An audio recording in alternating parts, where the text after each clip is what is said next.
Hey everybody, hope you guys are doing great today. My name is Dr. Sean Conti and I'm a professor of philosophy. In this course, we're going to be jumping into some of the most interesting and influential questions as well as theories in all of ethics. And so let's go ahead and get started.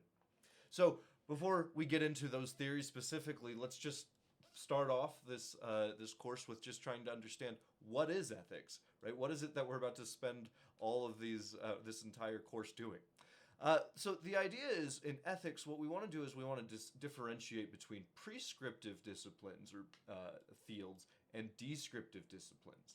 So the idea is in ethics, what we're interested in is not simply how do people happen to live their lives and how will they or how have they lived their lives in the past, but what we want to know is how should we live our lives, right? What should a person be doing in one circumstance or another? So, in sociology or anthropology, which are two extremely important, extremely influential, extremely interesting disciplines, right, we're interested in what people actually do, right? What have they done in the past? What will they do in the future? What do they do now, right? You might go to a culture and you ask, do they eat meat, right? When do they get married? What are the circumstances that decide what jobs they'll take or something like that, right? All of these questions are sociological or anthropological.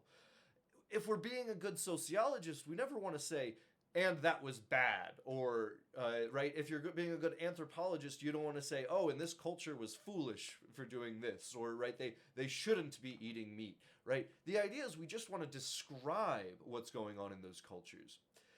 In ethics and morality, the idea is we want to actually figure out how should we live our lives, right? So, okay, two different cultures might disagree, or two different people might disagree about whether or not we should eat meat.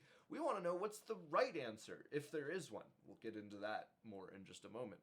So, right, in ethics and morality, we want to know what should I be doing, not just what will I happen to do, or right, what happened to I be doing right now, but what should I be doing? What is the real difference between good and evil, right? What does it mean to say that something is valuable or disvaluable? Right?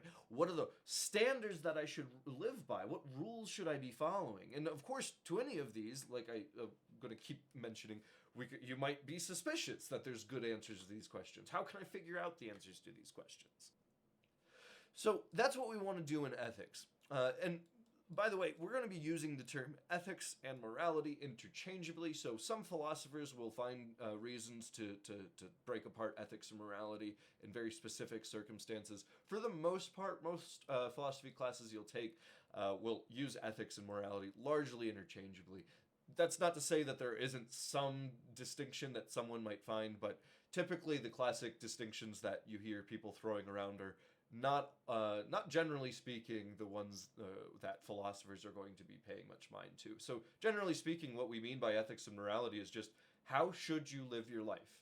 What should you be doing, right? And we can unpack that in a variety of ways. Okay, so in ethics, right, there's a number of different areas. There's a number of different types of questions we can ask. So in ethics, one of the things we want to do is we want to figure out, right, what has value. So set aside what I'm going to do about these things, just what is it that has value? What is it that I'm going to be, right, wanting to strive for? Are there things that are valuable in and of themselves, or is everything just a stepping stone to something else? And if that's the case, is that just, right, is there no end in sight? Is there no end possible, right? Are some things valuable regardless of who you are, or does everything that's valuable, right, is that just a subjective thing, right? Does everybody decide for their own right or on their own what's valuable? Normative ethics is different from value theory in that value theory is concerned with just deciding what's valuable, set aside what I'm going to do about it, just what is valuable. In normative ethics, we're interested in, okay, so what are the rules that I'm going to live by, right? Or how, based on what's valuable, right, what are the standards that I should follow in order to achieve that value, right? Should I be maximizing certain values, or if there's multiple things that are valuable, should I be just trying to get the most of one and not the other, or is it like I need a combination of them? Like what are the rules that I should be living by? Similarly, some of the rules we're going to be thinking about is when is it okay to sacrifice something? When is it okay to harm somebody, right? When is it okay to to help somebody, right? When is it mandatory to help somebody? So, right, all of these questions are about normative ethics in the sense of we're trying to figure out what are the norms we should live by, right? What are the rules or standards or guidelines or what have you we should live by, right? And so it's not as if these two or these three areas are in any way like in tension. These are just different aspects to the questions we're interested in, right? What is it that has value, right? What do you care about? What should you do about that? And then finally, metaethics is about what does all of this mean, right? When you say that something has value, or when you say it's right to do something, does that mean that there's an actual moral standard like existing out there, just like the laws of physics exist, there are laws of morality? Or do you just mean that like you really like this, right? And all that morality comes down to is just different people expressing their own emotions. And hey, when I say you shouldn't kill, does that just mean I would really prefer that you don't kill? Or is there a real sense in which there's an objective reason not to harm somebody, right? So in metaethics, we're going to be asking these big questions about just, yeah, okay, is morality objective? What does it mean to be a moral person in the first place, right? What are we getting into in overall? And so we're going to be actually dealing with metaethics early on in the course before we even get to, so we'll be dealing with both value theory and metaethics very early on, and then a lot of the bulk of the course is going to be centered on these normative ethics. This is a lot of where our classical theories in ethics often are normative theories. That isn't to say there aren't extremely important value theories and metaethical theories, but just to know that this is going to be kind of the heart of where a lot of the disagreements are going to occur. But we're going to be needing to talk about these other two before we get there. Okay, so the idea is our focus is not on what people actually do or what people happen to do, but on what people should do, right? That's what ethics is all about. How should you act? Not just how did that person happen to act. Sure, he stole $1,000. Should he have stolen $1,000? What should we do in response to this? What are the right ways of approaching this? And now, in all of this, you might be thinking, like, wait a second, isn't that just a matter of opinion? When you're not talking about what people actually do and you're trying to tell people you should do this or that, isn't that just your opinion? And this is a classic, right, thing to be aware of or to be safe about. The mistake to avoid is we don't want to be thinking that just opinions can't be factual, right? This is right a strange artifact of the Common Core system, right? That there's this idea that opinions and facts are two separate things that can never overlap. I mean, in a sense, they're different.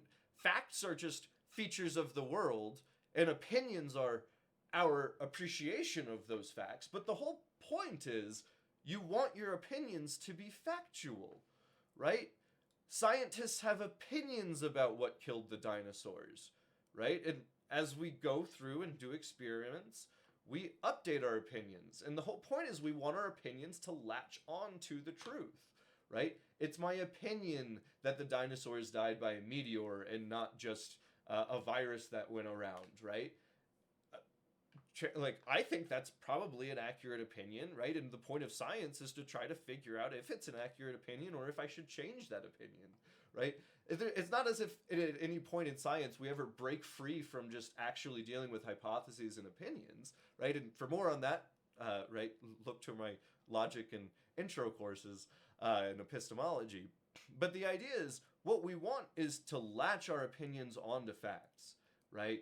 So scientists want to latch their opinions about their scientific disciplines onto the scientific facts, right?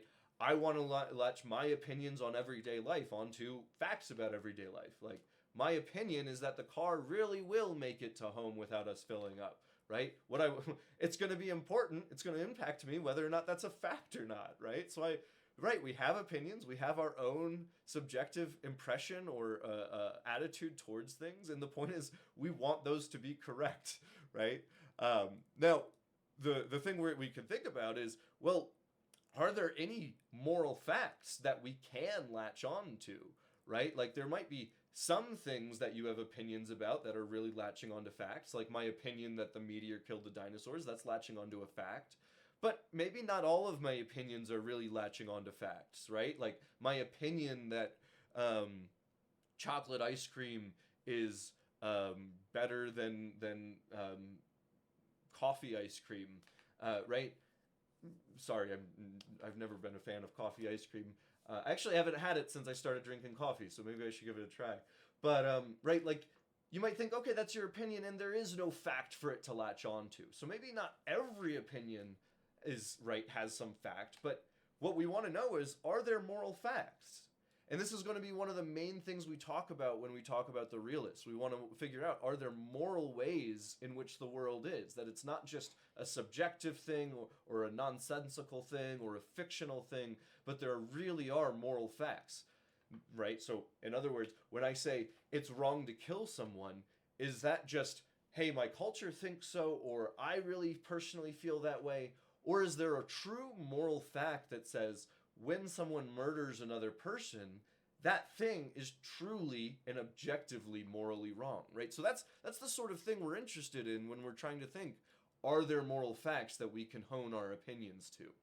So the point is to not make this initial thought or initial mistake just to think opinions can never be facts, right? Because the point is, right, if opinions could never be factual, what are we doing in general, right? In science, in life, in whatever, right? Like if I could never be correct about, right, whether or not my car gets to, right, I just don't even know how to make sense of this to explain, right? So the idea is, what we want to do in ethics is we want to try to figure out, how should people act? And one of our first questions is going to be, are there any actual answers to these questions? Are there any factual answers to these questions? Or is it all just going to be subjective? But we can't just take that for granted, right? We can't just assume that there's no answers. We need to actually figure out, are there answers? But the important thing is to know the answers that we're looking for are all about these normative things. How should you act? Not how do you actually act? So that's what I want you taking away at the end of this video is, how should we be acting? Are there any factual, objectively correct answers to the question, how should you act? All right, I hope you guys have a great rest of your day, and take care.